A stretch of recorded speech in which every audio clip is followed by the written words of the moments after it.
Alright YouTube, welcome back to another video. Today's topic, as you can tell by the title, is going to be about the RM125, kind of going over it, my plans for it, what I want to do. But I just got it out, as you saw, power washed it up.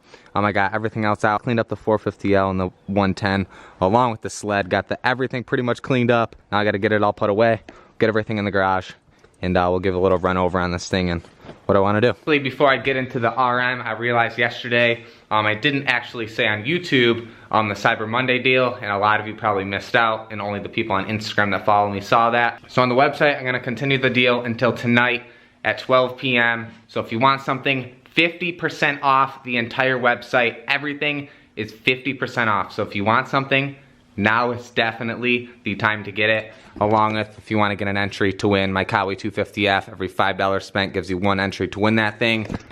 Top link in the description to my website. Let's get into the RM and give a little run over on it. Alright, so I know a lot of people are eager to have me get going on this RM125 build. So am I. I've just kind of pushed it off a little bit. I finally, as you saw, got it clean. It's been sitting here dirty forever. But I figured I'd give you a little run over on my plans before I kind of dive into the build video and people are kind of just confused on what's going on. So I guess the first main thing is conversion kit wise. Obviously with my past two-stroke builds, I've done the modern like 2019, 2020 conversion.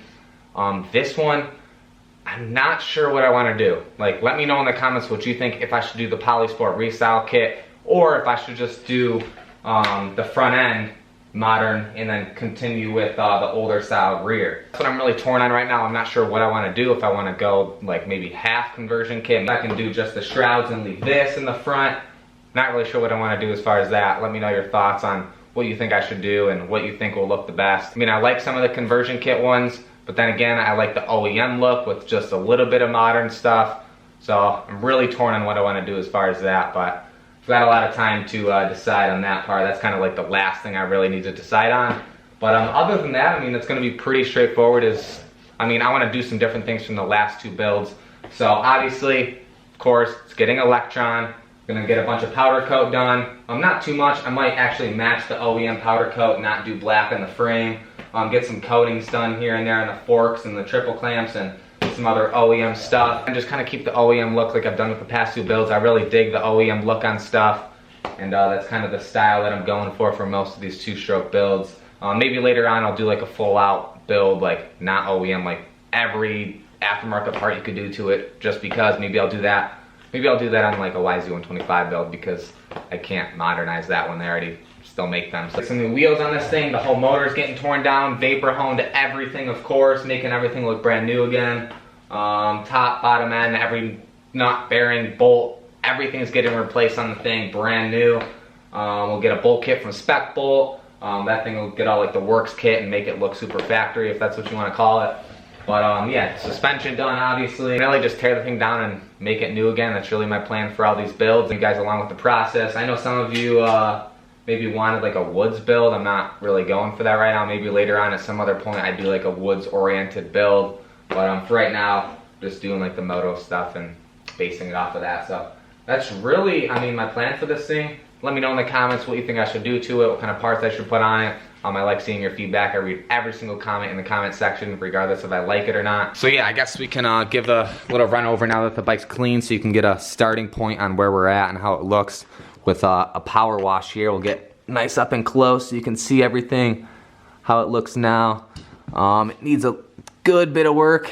Everything, all the vapor hone will pretty much take off the majority of this gunk and grime and everything like that, but definitely needs, it's a little janky here and there. It's a used bike. It's not going to be brand new, but try and give you a best angles I can so you can see how it's looking, and then we can compare this one. The whole thing is finished up, but yeah, needs a good bit of work. Probably get it torn down within by next week, and get that first tear down build video out of the way and go full-fledged into this thing and get it done. I'm really stoked to see how it is when it's done power-wise, because just in the form that it is now, granted the clutch was slipping a ton, it seemed like the Suzuki like overall ran pretty good compared to the Honda. The Kawi doesn't count because it's got some different work done to it, but for the most part, like the power-wise, it felt really good, really solid, and I'm curious to see how it's going to be when it's fully done. riding when I actually have it like somewhat comfortable and not all janky rigged together. And as far as the going back to the restyle kit, this might potentially be the last 125 wise restyle kit, because Yamaha still makes them, KTM still makes them, Husqvarna makes them. I don't know what other brand I would do that doesn't have a restyle kit or that is modern but not restyle kit, if that makes any sense. So this might be the last restyle kit oriented bike build. Then I will dive into some other 125s. And then I want to get through most of the 125s, like I've said a million times, and then dabble into the 250s. I don't want to kind of go back and forth. I'd rather get the 125s out of the way, or enjoy the 125s, and then do it that way. So that's really my plan with that. If people are like, oh, why don't you do a 252 stroke build? Like, I'll get there, don't worry.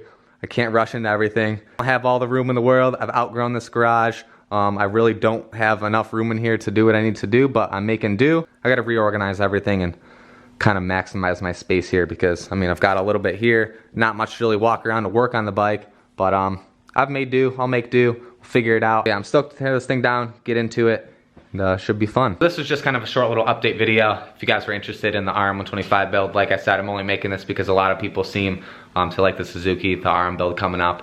So if you guys are new and you want to see more build videos, more riding videos, make sure you subscribe. Let me know in the comments, like I said, what I should do to this thing. If you want to follow the build before the YouTube videos come out, you can follow the Instagram page for all the two strokes, which is at Project Two Strokes, along with my personal account at Tyler Monagan. We won't miss anything if you want to stay up to date with everything and how the build's going. So with that, like the video, share with your friends. Don't miss out on the 50% off deal. With that, I'll see you guys tomorrow in the next video.